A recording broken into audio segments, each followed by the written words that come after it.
Hi, I'm Simon and this is The Ordinary Filmmaker. If you're new here, subscribe to get notification of new videos so you won't miss any news.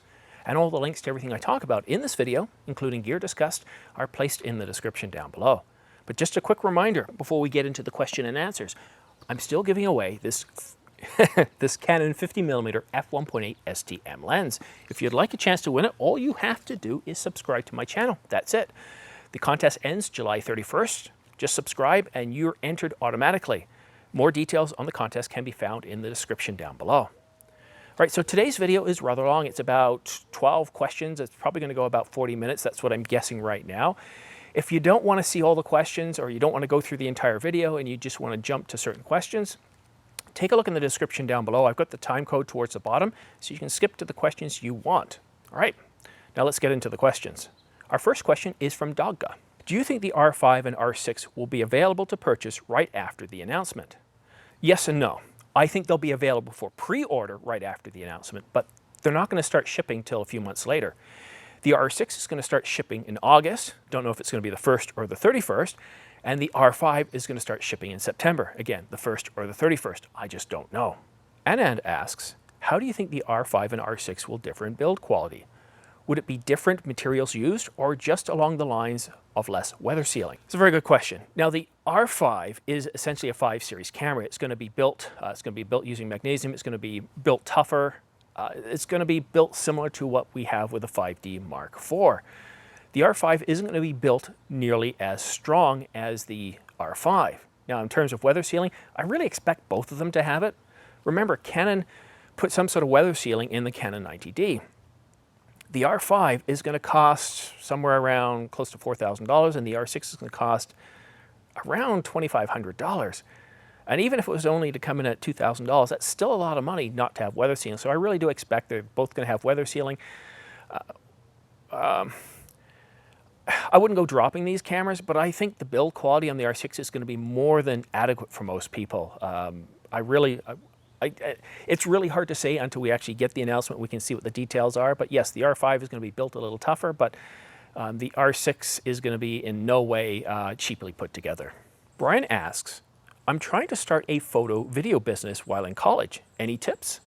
Yes. Okay, so the first thing, don't even think about gear right now. What you need to think about is something called business architecture. And business architecture is all about how you're going to set up your business, what your business is about. Because if you don't really have a good grasp on that, you're going to be all over the place, you're going to be wasting time, and you're going to be wasting money. Oh, yeah. I'm sorry about that. I forgot. So part of setting up business architecture, you can look online, you can look at Toga. If it's an open framework, it's free, you can download it. But business architecture is all about understanding what is the vision for your business. So what is your business, what's the guiding star for your business, your mission, and goals and objectives. And once you have that, then you have a pretty good idea what your business is about. If you have trouble answering those questions about what your vision is, what your mission is, your goals and objectives, then you're not ready to start buying gear. But once you've got all that figured out, then you can look at what gear you need to get, what type of lenses, what type of cameras, what type of equipment. So that's my recommendation. Definitely do your business architecture first, vision, mission, goals, and objectives, and maybe even get down to the capability level, like what results are you trying to deliver to your clients. And so my personal view, I think that a superior customer experience needs to be part of that, and an experience is very different from support. When you're talking about experience, it's from the very first step that person is looking for service to the point where they receive the final deliverable. So it's everything in between. Siegfried wrote, have you heard anything about the R5S? I want to buy an R5 or R6. I'm not interested in video, but I want a high megapixel camera. What would you prefer then? I've heard nothing about the 5D S or RS. Essentially, that's the high megapixel version that we're looking for here. Way back, I think it was in December. Was it December or January? No, it was December. There was this rumor out of Canon Rumors stating that we are going to be getting a high megapixel version of an EOS R. Now, we've got more information now, and what we're likely going to see is a high megapixel version of the R5. That was supposed to be coming out early this year. We've heard nothing. Now, despite the rumor mills being completely silent on this camera, this high megapixel camera, it's going to be coming. Canon is going to deliver this. They know that it's part of their roadmap. It's something that's absolutely needed. But when are we going to get it? I just don't know. Right now, your best option is the R5 at 45 megapixels, which isn't bad. But then again, Sony delivers 60 megapixels.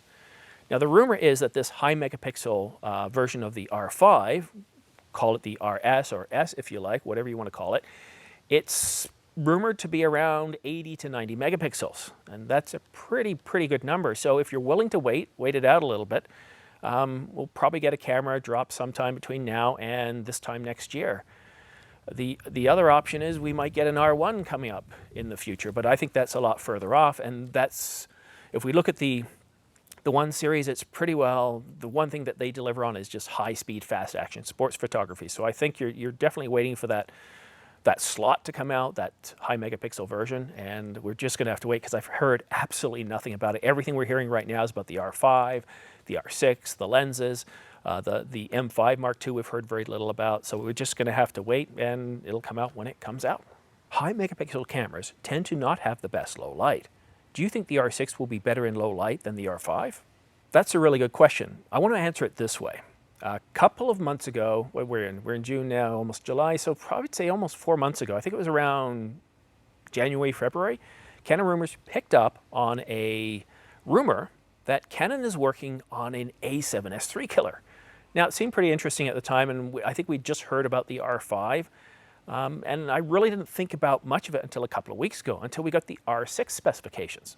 And once I took a look at those R6 specifications, this camera to me seemed, a Canon user, an awful lot like what I would expect the a7S III to be like. It's got a 20 megapixel camera, it's got a 20 megapixel sensor, which it's not that big. A lot of you have complained that, well, it should be 24, should be 26, or at least 30 megapixels, but it isn't, it's 20.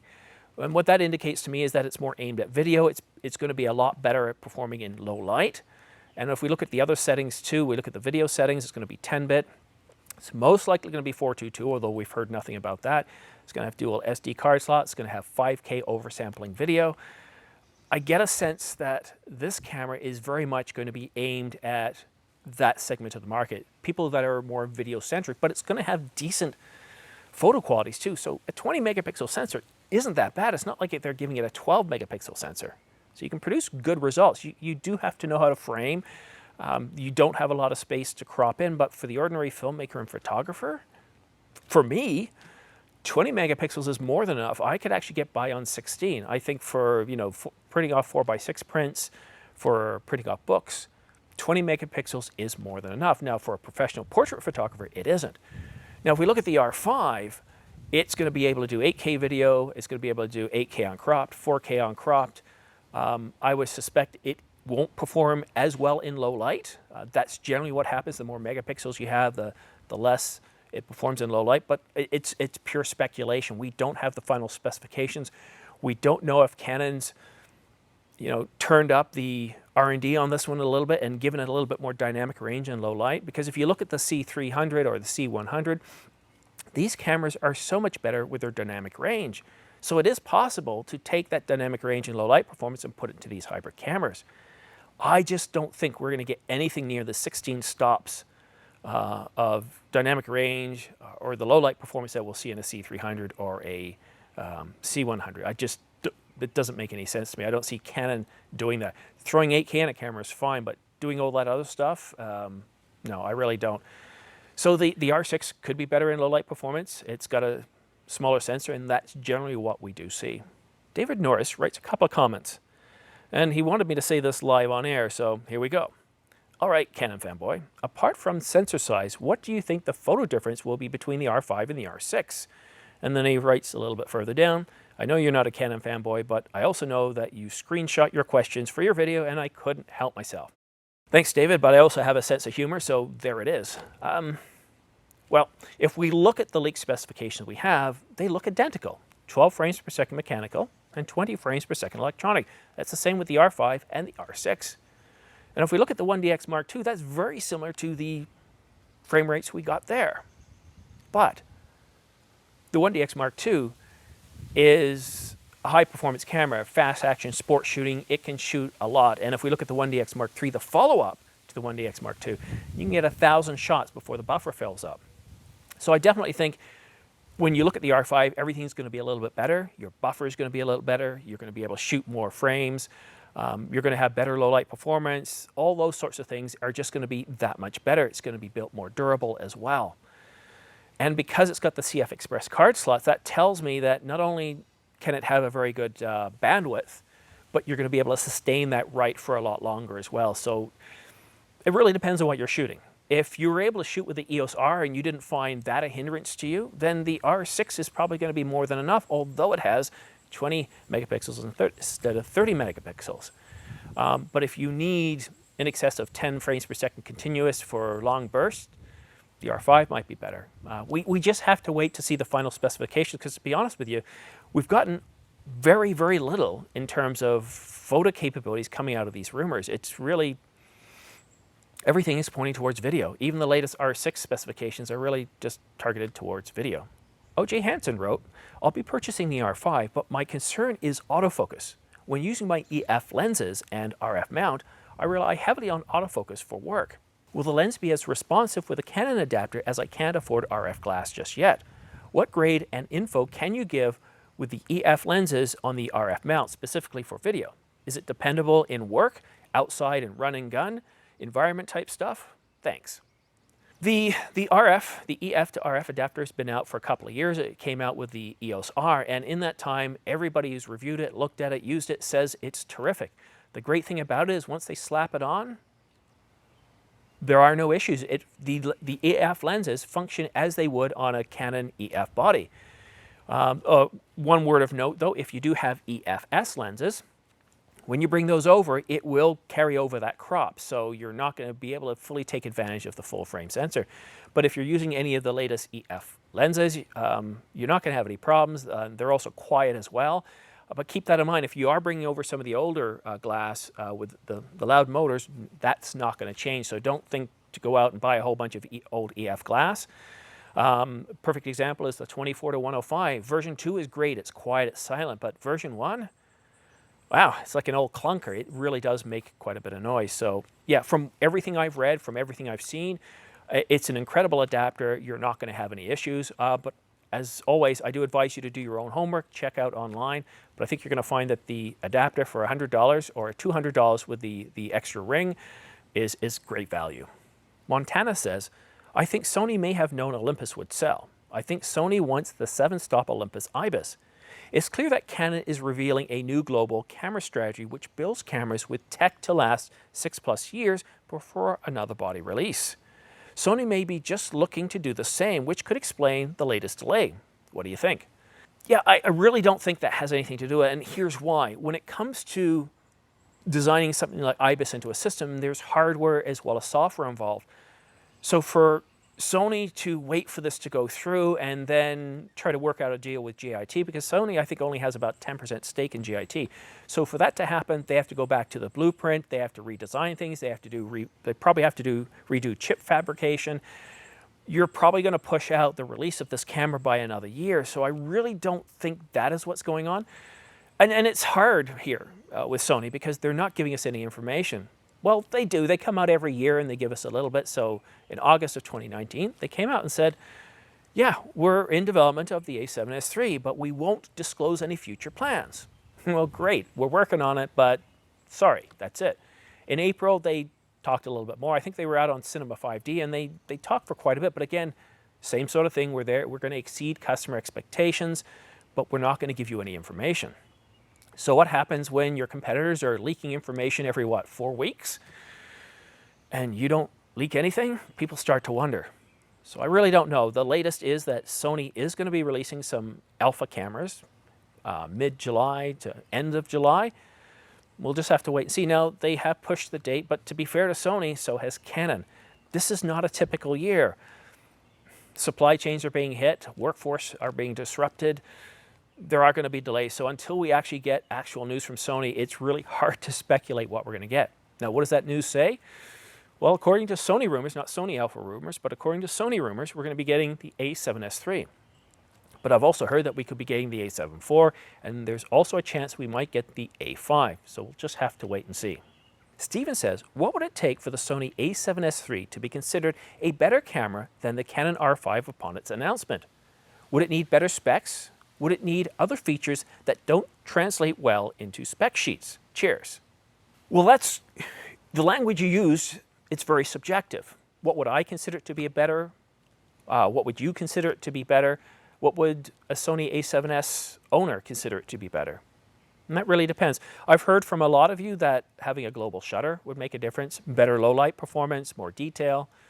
And from the rumors I've heard, the new sensor, while it's only going to be 15 megapixels, 5 megapixels less than the R6, it's going to have much improved low light or much improved detail using its quad Bayer filter.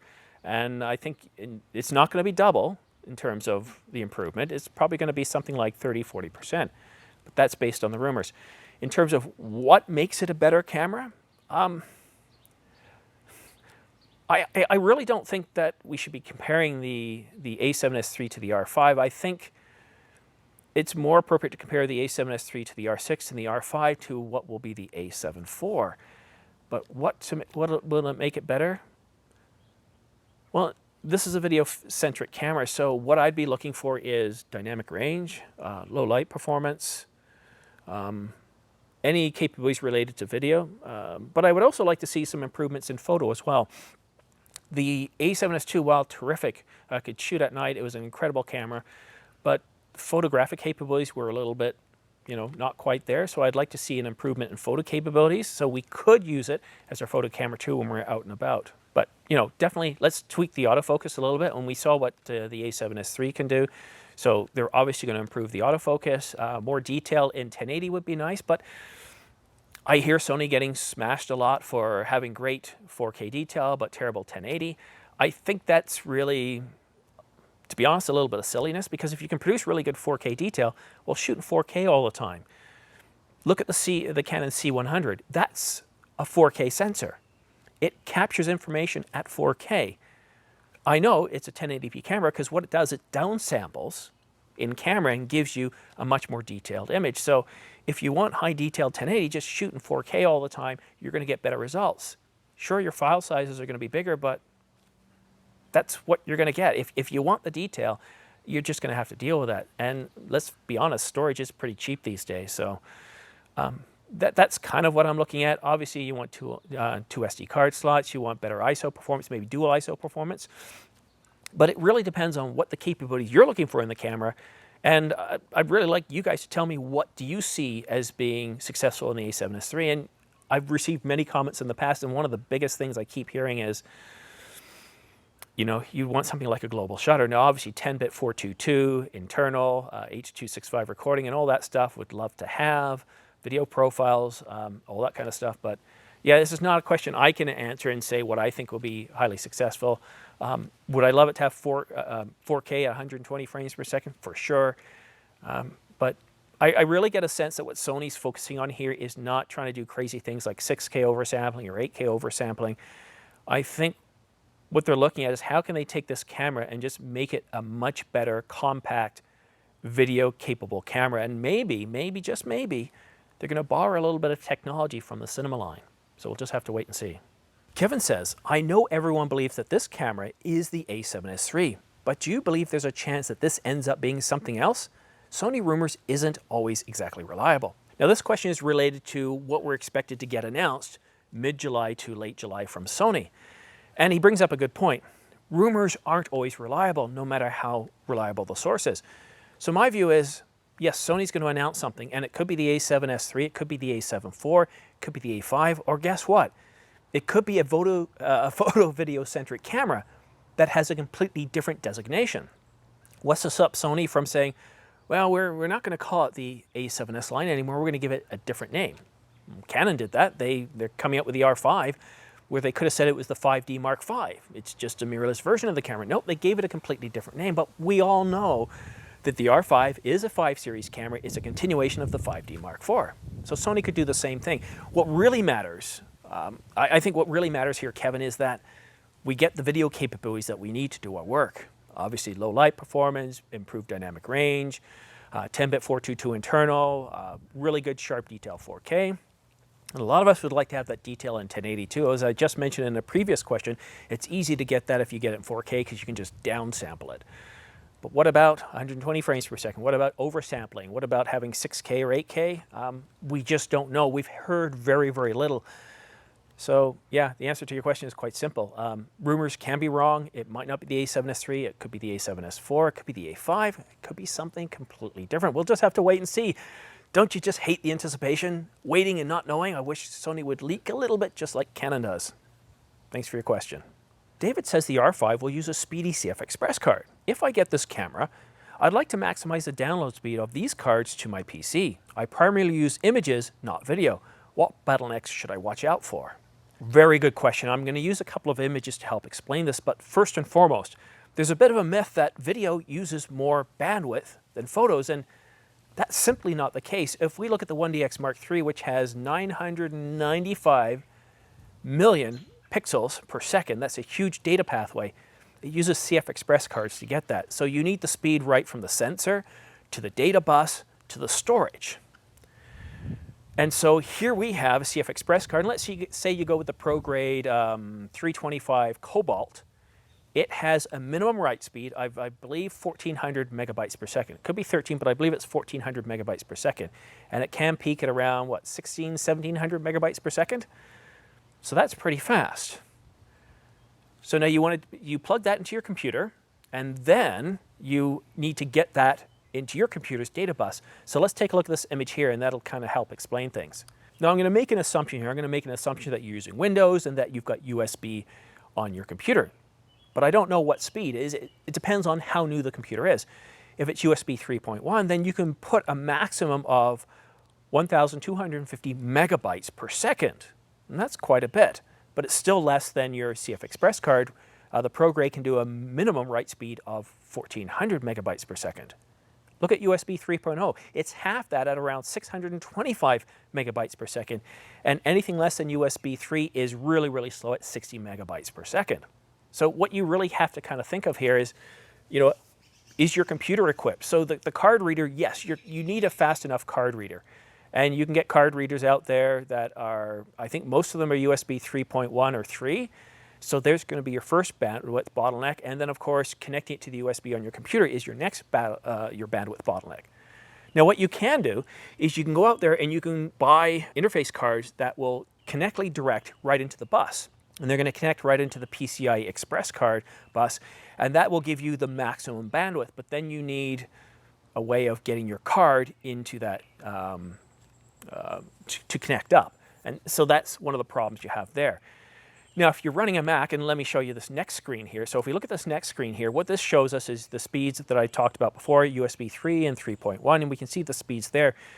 But if you have access to Thunderbolt, and Thunderbolt 1 is no better than USB 3.1, but if we look at Thunderbolt 2, which has been out for many, many years, so all the latest Macs will have USB 2 at least, sorry, Thunderbolt 2 at least, or Thunderbolt 3. And some PCs will have it too. But if you've got Thunderbolt 2, you're looking good. You're getting 2,500 megabytes per second, or you're getting 5,000 megabytes per second with some Thunderbolt 3. And those are bytes, not bits. So that's a huge amount of bandwidth. So the one thing you got to ask yourself, David, is, is my computer fast enough? Now, if you've got 3.1, you might find that, yes, that's a little bit slower than what the CFExpress cards will give you. And maybe you're willing to live with that. It really depends on how many photos you're offloading. If you've got hundreds, thousands, you want to maximize that pipeline. If you don't have a whole lot, then you can work with 3.1 and just have to deal with it.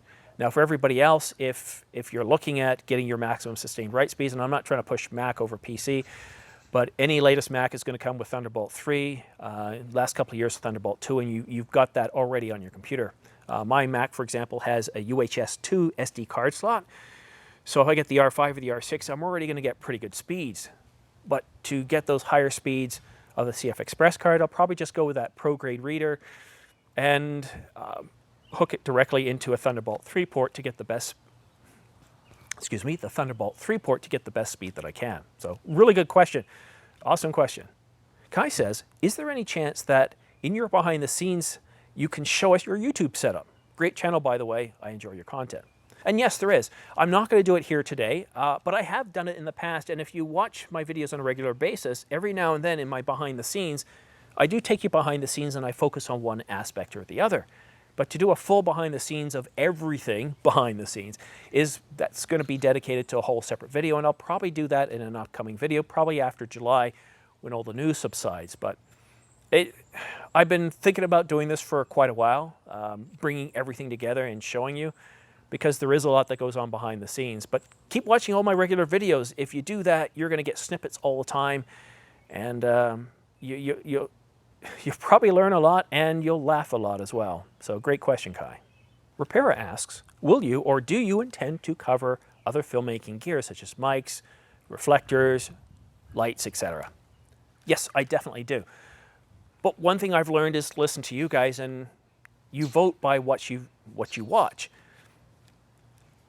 I have done some really good in-depth reviews. I did a 40-minute piece on comparing DSLR to mirrorless, and I went really in-depth.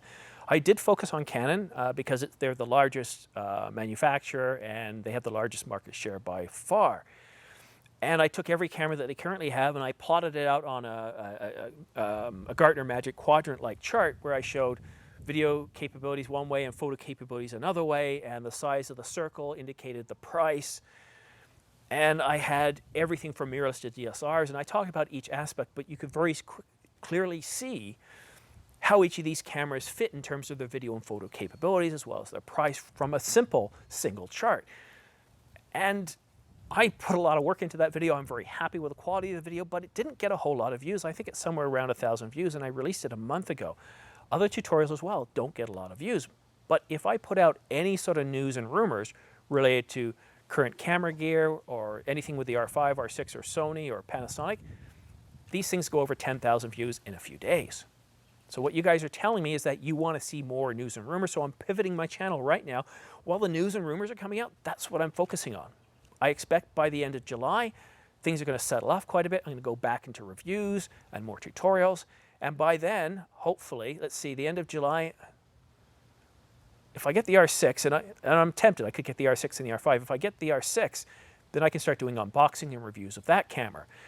So things are going to pivot once again as the news cycle changes. But awesome question, thank you. And I want to thank all of you for your questions. I've had a huge amount of questions this time. I don't want these videos to get more than about 40 minutes long because it's also tough for me. But one of my biggest challenges is I decided to do this one outdoors. And that's a huge challenge because I started filming at around 7 a.m. And if you know anything about our planet, it rotates. So the sun is behind my house, but as you can see behind me, things are slowly starting to light up and change. Now I've set my camera up to manual. So when I started filming, it was more or less where I wanted the settings to be, but it wasn't quite perfect because I knew the lighting was going to change a little bit. But I hope that right now, things don't look too washed out or they don't look too dark. I hope that this is going to work out nicely. But this is one of the biggest challenges is shooting outdoors. If it's a cloudy day, that's so much easier to work with because you've got consistent lighting through most of the day. It's like putting a filter on your camera. But on a beautiful sunny day like we're having right now, this is a bit of a challenge. It took me 30 minutes of making changes on the camera, putting it in the computer and doing a balance because with this framing, there's no way through the LCD that I can even have an inkling of to how well it was. So it took about 30 minutes going back and forth and changing things. So while I love the looks of the outdoors, inside is so much easier to shoot. Studio is so much easier to shoot. That's why you see most people doing it because you control the lighting, you control the sound, you control the set, you control everything. And from one day to the other, you know that if your sound and lighting was good the previous day, it's going to be great when you're ready to go again. So once I'm finished with this video, I have to take everything, collapse it back, bring it back into the studio and adjust all my settings again. And I've got a terrible memory. I was trying to remember what settings did I have yesterday. I thought, well, I know shutter was 60. I had ISO as 100. But what was exposure? And I started second guessing myself. Well, did I have the ISO at 100? So I started fiddling around with things a little bit. And of course, you can look at the video, you can see, well, there's not much depth of field. So no, I couldn't have had the f-stop at 1.8. No, it must have been a little higher than that. So you start playing around with it a little bit. but it's a real challenge. But I hope you like this video.